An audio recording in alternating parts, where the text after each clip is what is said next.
scream, I'm not going to bite. We're just going to share a testimony of the faithfulness of God. You know, and I think that's the one thing that really connects us as believers. You know, it's that focus that we have on the Lord Jesus Christ. So I'm going to take off my jacket, if that is okay, Pastor Rodney. And please, I'm not a bodybuilder. I just picked up a lot of weight because, I'm going to share with you guys recently what happened to me 7 months ago. I was fortunate enough to have a kidney transplant, and it was such an amazing breakthrough. And I don't know if anybody here knows of anybody that had to endure kidney failure, or if you've known of anybody that's been in a state where they were diagnosed with end-stage kidney failure.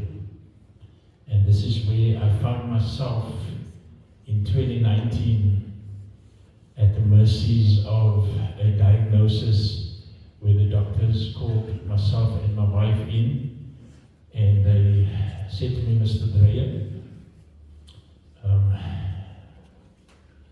welcome. So they said, Mr. Dreyer, it was actually the end of December 2018, yeah. And I just became extremely weak during that time. And at that time I was still in the public sector. I didn't understand the medical aid and all these things, you know, because I grew up as a football player. Not as good as Bafana played last night, but I was a football player since the age of 5. So I never really had sicknesses or diseases, you know, to contend with me, you know. And it was so amazing that it took them quite a while to come to an understanding of what was wrong with me at that time. And I can remember that our journey started here at Kalbrema Hospital. And me and my wife Tracy faithfully went to do the test. And there was just a lot of uncertainty. Father, I just pray right now, with this time that is given to us, to share this beautiful story, not of Denver,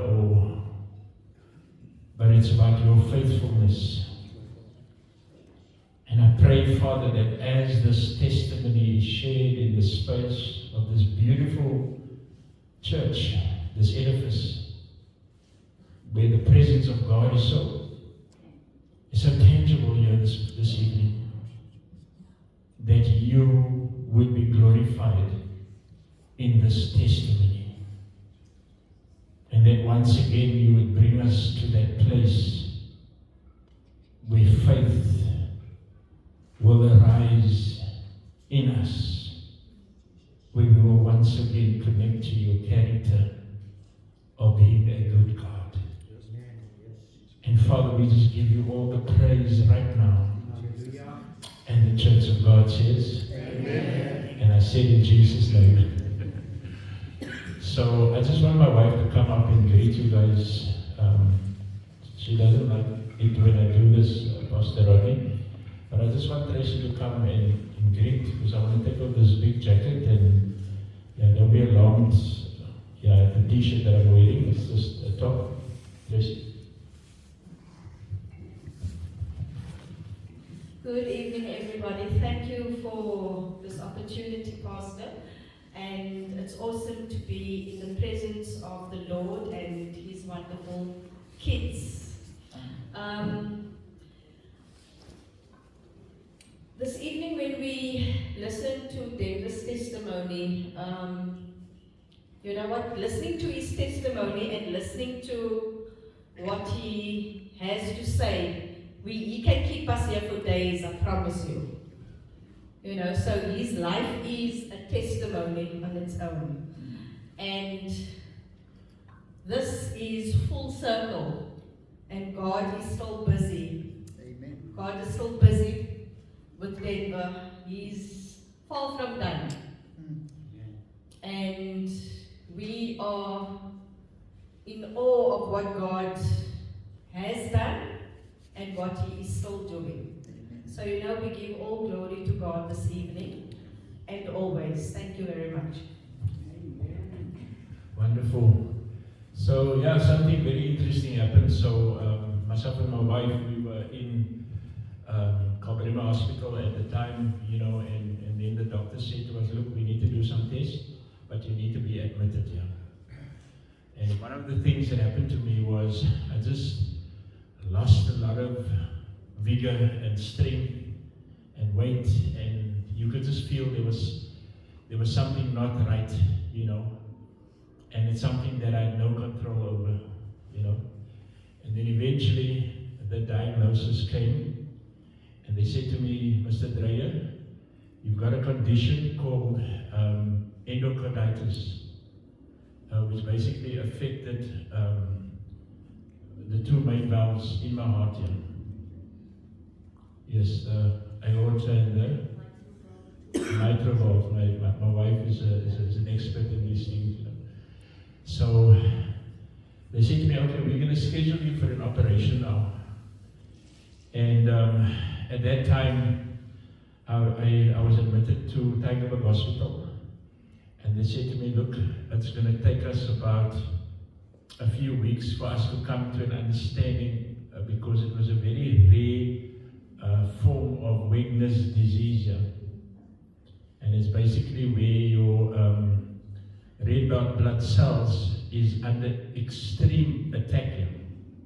And I lost 80% of my kidney function within a 2-week period here. Can you believe that? Yeah? So it wasn't, it just went like this, and then it went down like that. Yeah? And obviously there was a lot of uncertainty at this time. Yeah? And then eventually I was taken up into the hospital, and I remember I was in D10 of Tygerberg Hospital, leading up to the surgery that they initially wanted to do. And we know that within the public sector of the hospitals, things can become very delayed. Even if you want to go for a scan or whatever, it will take weeks for them to get you to the place of doing a little scan, So I didn't have medical aid at the time, And then we were there, and then eventually I waited there for 6 weeks. 6 weeks in the hospital before they did the surgery. And leading up to the surgery, I eventually went into surgery. And they decided that they were going to replace the two main valves in my heart here. I see we are a very conservative bunch of believers here, like myself. I'm also very conservative, so I'm not going to lift up my t-shirt. But there is times when I do lift up my t-shirts to show the wounds, but I'm not going to do it tonight because it's cold outside. So I went in for surgery, and it was, the doctors came to us and said, Mr. Dreyer, there's a 50% chance here, because we need to be very much in a specialist mindset when we do the surgery, because this disease we've not seen on the journals of the medical fraternity for 50 years. They haven't seen this condition that I had. And it was a form of weakness. Yeah. It was a very elusive type of illness that I had. The cancers that hides behind the cells, and they have to draw it out. They have to create a culture within the body to draw out the sickness. So they want to see how the illness interacts so that they can medicate it. Yeah. So I was in that stage where they had to really do all kinds of things, to create a culture within my body so that they can see how they can, should they operate or should they medicate medicated. Yeah. And I remember leading up to the surgery, I was probably taking about 30 or 40 tablets a day. The prednisones alone, I probably took 26 a day. 26 prednisone a day, because they had to medicate me aggressively to create a culture within my body, to draw the sickness out, to see how it interacts, because they've never seen anything like it. And because I was in Tygerberg, which was a blessing, these professors and young people learning how to become doctors, they were journaling everything, you know. And then they said to me, Mr. Graham, we're going to document everything that is happening now so that we can write this story and submit it for the medical journals in Cambridge, in the United Kingdom, so that they can know next time they have something like this, they will know how to work with it. And eventually, after the 6 weeks, they operated on me, open heart surgery. And I promise you that was the most intense time of my life here. Because there was, what is that word, implications? Thank you, Teresa. She always reminds me. And she says to me, sorry, and there was a lot of complications during surgery. I went in for the open heart surgery. They cut open your chest. They open up the rib cage and they get into the heart. And 3 days after the surgery, they discovered that I had a stroke because a cell went up into my brain and I was paralyzed on the side of my body. Hence, I struggled to walk a bit here. So, when I left hospital, when that happened, I was in the ICU at Tygerberg Hospital, and I ended up staying there for 3.5 months in the ICU. And it's fine, I've got some water there, because I'm going to get to that part of the story now, you know. So what happened was, there was a lot of complications after the surgery, and they only discovered 3 days later that I had a stroke and that I was paralyzed. And then I was going into a critical stage where they had to do a tracheostomy. You see, there's a cut here in my neck, and then eventually there was a, you know, I was on life support here, and ventilators, and all these type of things. And then one day, the doctors came to my wife and they said, look here, this guy is on 4 different antibiotics. You know, the antibiotics we take for illnesses runs for 7 days. Now this antibiotic that I was on was running for 80 days here. And there are 4 different ones. And this is how ill I was at the time here. So I was laying in this bed, and my wife Tracy, we married now for 9 years, and Tracy was married before and lost her first husband to cancer 13 years ago. Yeah. So it was another trauma that was at the door again. And when they told her this, she broke down in the hospital on this 2nd floor, and she cried out to the Lord, because they came to her, they said to her, sir, ma'am, your husband has a few hours to live, like literally a few hours.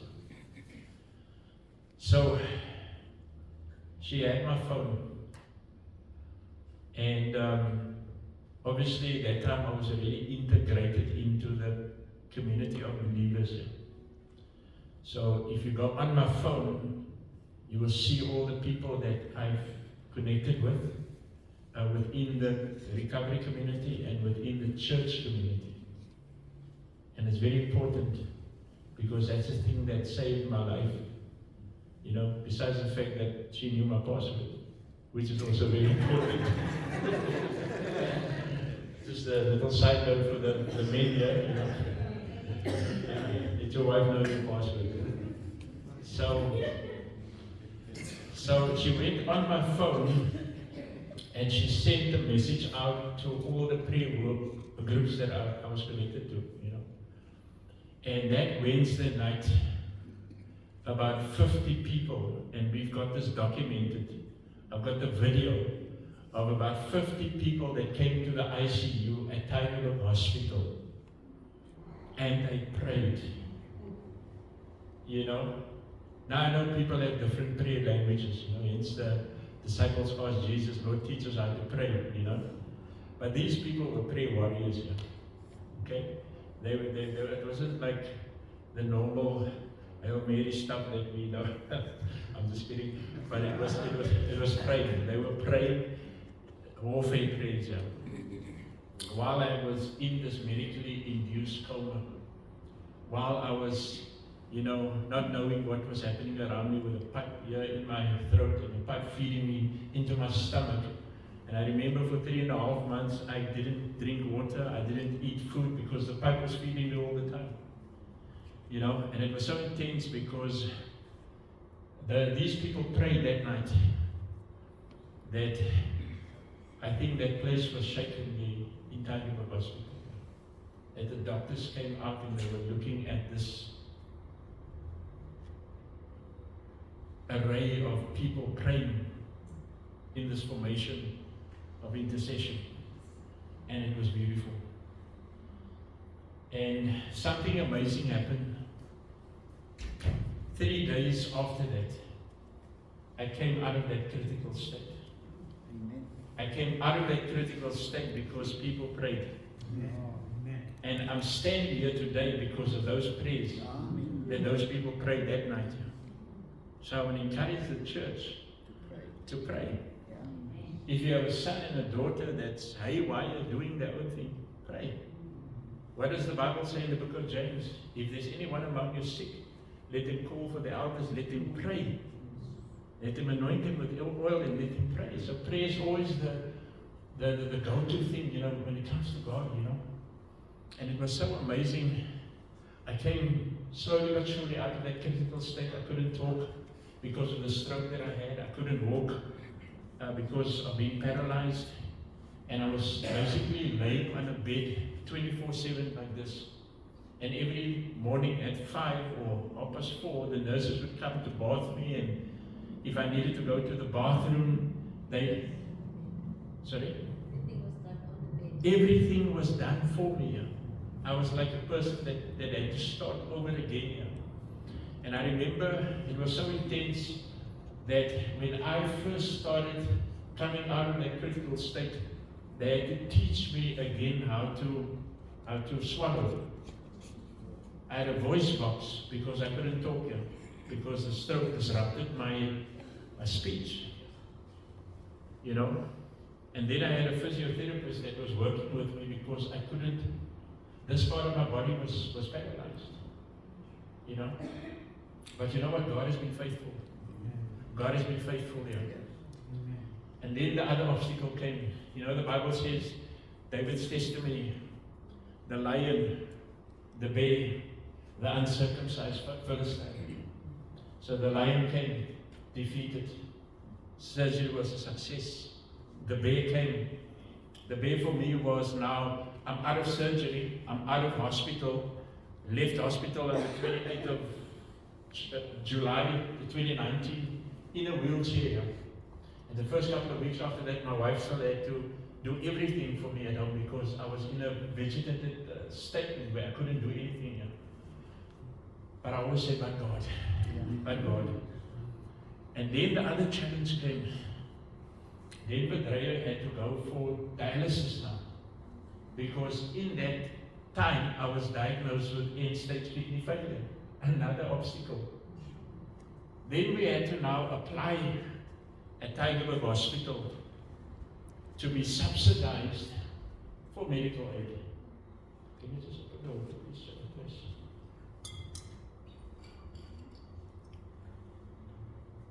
Thank you.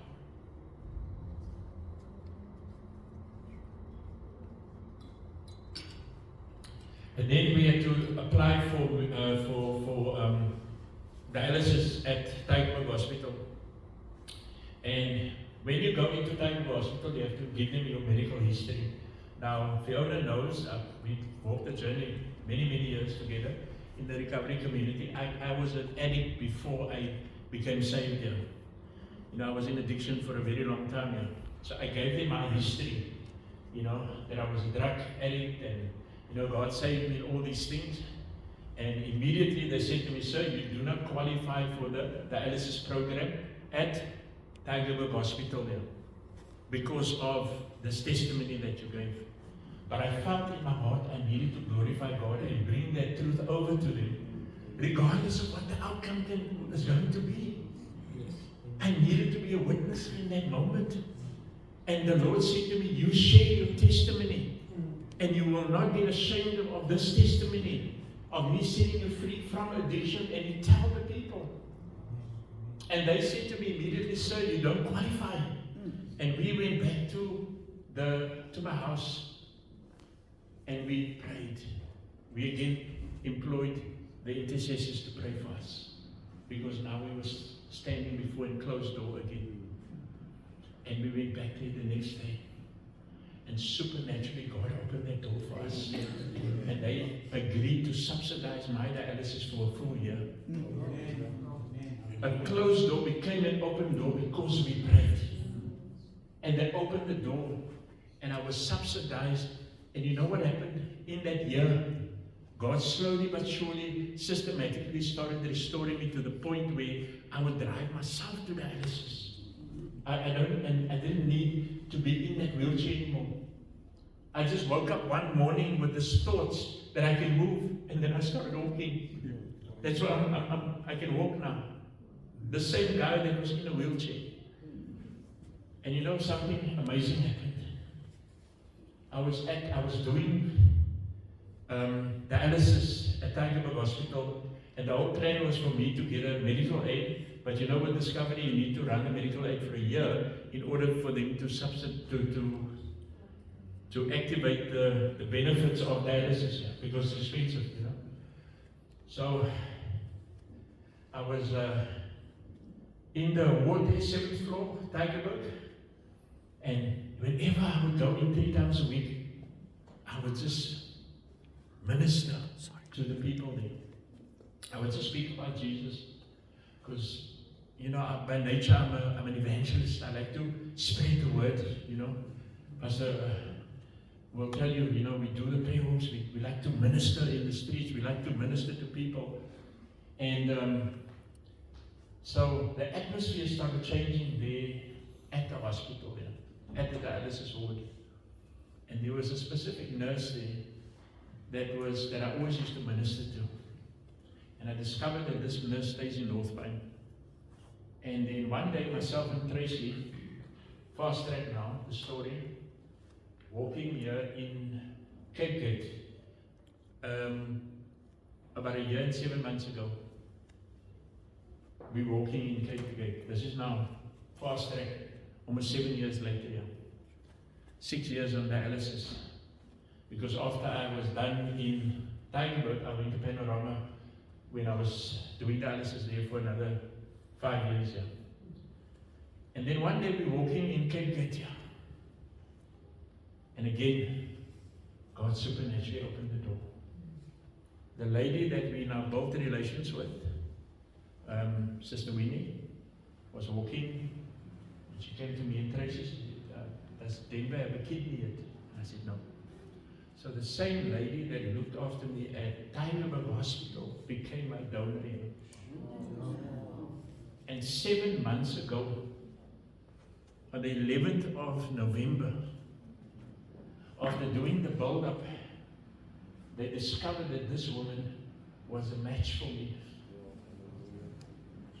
And I went from 6% kidney function to 50%. And on the 11th of November, God supernaturally opened up the door, impossibilities, from almost being rejected, from almost dying through surgery. I was kept alive again. And I went into Christian Barnard Hospital on the 11th of November 2025, 230 days ago today. I stepped into this beautiful facility in Christian Barnard Hospital, and they did the transplant. And 1 hour into this operation, I started urinating. You might think that is strange. For 4 years, while I was in dialysis, I couldn't even do a simple thing like urinate. My bladder was so constricted that it took me about a few months to learn how to do that simple thing again. So why do I show up in spaces like this? Because God has done so much for us. He's done so much for us. You know?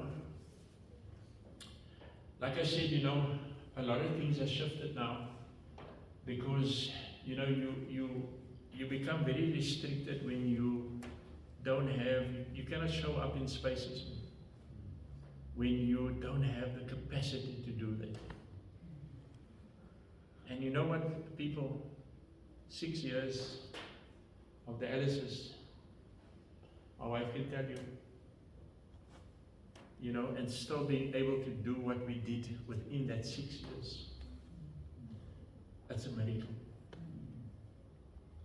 I did more in my 6 years of dialysis with a 6% kidney function. I became more visible for God in that space, in that time when I was struggling, in that 6 years. Because I had to learn to tap deeper into God. I had to learn to build amazing traction in my relationship with Him. And if there's anything that I've learned, is the wilderness seasons that we go through can either make you or it can break you. For me personally, I've decided to seek the face of the Lord, regardless what life threw at me. And you know what? Everybody goes through trials and things. There were times when I was trying to figure out, but Lord, why me? And every time the writing was on the wall, it's because I love you. I was sitting in the hospital, and I'm going to finish off with this because I think we got another 10 minutes or so. No, it's fine. We normally meet till about 8:30. So Okay. we're good with time. So I was sitting, I was a very difficult person when I was in Tygerberg, because I wasn't used to being so incapacitated. I wasn't used to, my manhood being affected to the point where I couldn't do anything for myself. I was broken. Whenever they need to put the drips in, I used to pull it out. And then my wife says they tied me to the bed because of all these medications that they gave me, I was like fighting with it. And one day a nurse came in there and she said to me, Mr. Dreyer, you need to be very careful how you treat these nurses, because some of them are angels in disguise. It sounds like a cliche, but at that moment it just changed my demeanor, it just changed my nastiness, because I couldn't handle the trauma of what I was going through. I've never ever experienced being on a ventilator for 8 hours, where the only breath you have is that's all the breath you can get on a ventilator. It's the most horrible experience here. And I was awake when they had to clear this thing out here because of all the phlegm that was building up. And they stuck this thing in here, they suck out the phlegm while you're awake. So it was hard for me to deal with it. And then one day when the lady said this thing to me, and she said to me, Mr. Dreyer, and I remember our pastor always used to say this to us, in the good times, you must let your mouth teach your heart faith, so that in the bad times, your heart can teach your mouth faith. And I was in that quiet space where I couldn't utter anything.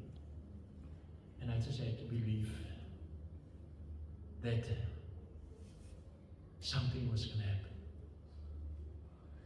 But you know, in that space, I never ever had the fear of death. I had this blessed assurance that if I had to die there at that moment, that I was going to be with Jesus.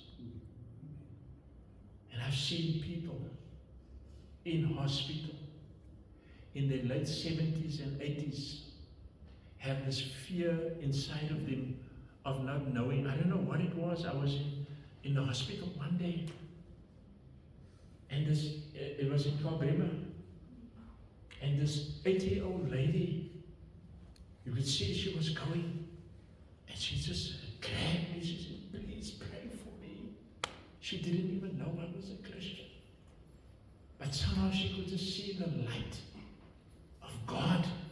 And she knew that she needed reconciliation at that moment. I didn't know what to do.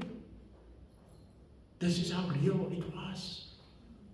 I was sitting on the 10th floor in Tygerberg Hospital. And in that 6 weeks that I was there, 12 people died in my room. Like that around me. And you know, when the people die there, they only come fetch them later the day because they have to write out the reports and all these things. But did that deter my faith in God? I can tell you I was at peace because of having that blessed assurance that I was ready to die. And I believe this is the place that God wants us to be in. To be so connected to Him that if anything must happen, are you ready to meet your Creator? The nurse came. After the nurse told me that, and I started relaxing, and one day, this nurse, because I couldn't talk, I had to write things down, and eventually they put the voice box in here and I had to learn to talk again. And then this lady came in there, and I was still so much dependent on this oxygen and all this stuff, you know. And then she took this small little paper, and on the paper she wrote, this is now 3 weeks prior to the date that she wrote on there. This lady came into my room, and I've got a big chart there in front of when the different medications needs to be given here, because I'm in the back side of the ICU. I was there for 3 hours. I was the longest person in the extreme part of ICU during that time. So they got this big chart, and then they have to document everything between the different shifts here, what medication was given and so on. And my folder, my medical folder was 600 pages thick here. I had septicemia, I had pneumonia, and they went into my chest. You know that when you do open heart surgery, it's a thin cut here, but my cut here is but so thick because I had to go 4 times into my chest here because of infections and all these things. And I weighed, I think about 40. I weighed 48 here. Sure. I weigh 100 now, 103 as I'm standing here. But this arm of mine, I'm covering it because of the fistula that I had here. This arm, this leg was so thin here. And I had bed sores and all these things here. All these things. But yet God is faithful through that. And these people wrote there, this lady, this nurse came to me one day. And she wrote there, the 28th of July, and she took this sticky paper and she put it against the chart. And every time the doctors came in, because I was there the longest and I just started becoming friendly with them. And it was difficult because I was an antidepressant, And then the one physiotherapist came in there one day, she said to me, Mr. Dreyer, I've been coming here for a few months, I've never seen you smile. I said, I've got nothing to smile about. I'm genuinely sad because of what's happening with me right now. It gets as real as it gets, And then the doctors would come in. They asked me, Mr. Dreyer, this is now when I became more responsive, there I go. I said, Mr. Dreyer, what is this date here? I said, Doctor, I'm going home on that date. And then they didn't even know when I was going to go. Then the other person, Mr. Dreyer, what is this date? I said, sir, I'm going home on that date. And on the 28th of July, I left Tygerberg Hospital in a wheelchair. I left that Tygerberg Hospital in a wheelchair. And God supernaturally sustained me during that time. And I'm standing here, this year it will be 7 years, how God carried us through all of those things. I want to encourage you tonight, it's different for everybody. I don't know what battles, you're facing, and maybe you are facing with impossible things and whatever. But know that God is faithful. God, the door first closed for me to have dialysis. And then it opened again. Then the lady that I'm ministering to, Sister Winnie in September, she's 62 years old, gives a kitty to me. Perfect match. And I'm standing here now, 7 months post-transplant. And this is what God can do. Amen. Come on, can we just give God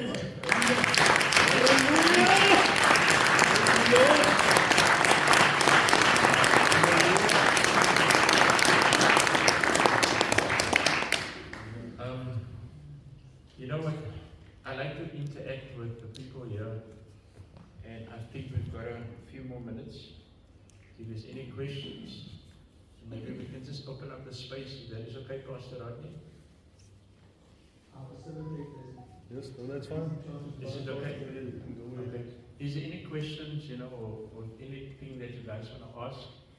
Because I just summed up the testimony very briefly now. You know what I'm saying? If there's anybody that would like to ask something, maybe just a prayer request, or something, that you trust in God for. We're not the experts, but we know the one who is the expert. Amen. So is there anybody here? Please, I know this man for a long time, but yeah. I was here yesterday. Yes. Anyway, you mentioned that you were on drugs. Can you just tell us a little bit more about how you got out of it? Just to encourage some of us. Certainly. So, Sister Fiona here played a very great part in that journey, part of my journey here. Because I had a mother, praying mother, that was seeking help here. And then she started going to the support group, where Fiona was one of the facilitators here. And obviously she worked, or was still working at DSD, Department of Social Development, And then she started going there. So, Joseph, this is the lady that schooled Jacques and myself to become facilitators now.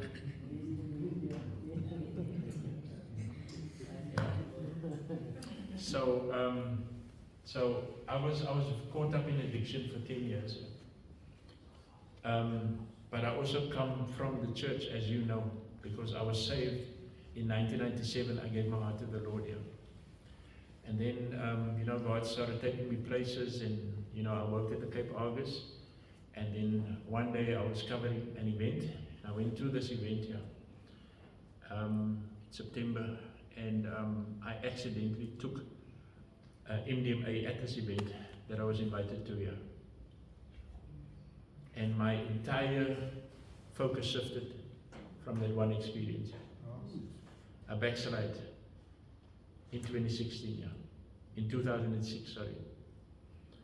And a door was opened, and fast track, I was led, and I was very involved in church here. I became saved when I was 22 years old. And I was fellowshipping at Christian Center, was in the Bible school for many years, and then I fell into addiction for 10 years. And in that 10 years, it became so extreme that I ended up on the streets. And from 2011 to 2016, I hit rock bottom. I was in prison 34 times, from 2011 to 2016. And we needed a drastic shift, because I was going to die in addict here. And I ended up living on the streets of Bellville until my mother came to look for me. On the streets, at the drug merchant's house.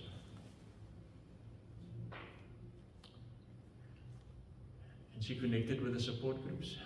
And for 2 years she went to the support groups. And there she became equipped on how to deal with a son that was so wayward. Until she was taught in the support group what to put in place in order to get me into a rehabilitation center. And then in 2014 of April, the door was opened for me to go through Badisa and the intervention DST into the rehabilitation center at Hesketh King. And on the 27th of April, I met my ex-girlfriend. I was her first boyfriend when she was 16 years old. She was pursuing me. She was relentless. Sorry, I had to make it a bit more. And then, the 27th of April, I connected with Tracy, and then we journeyed. I was in Hesketh for 3 months, and then I was out there for 1 year and 7 months. I had a relapse twice. She stayed faithful. Went back into rehab in Tuvlug of 2015, and I've been walking a journey ever since with Christ, where I'm now 12 years in recovery.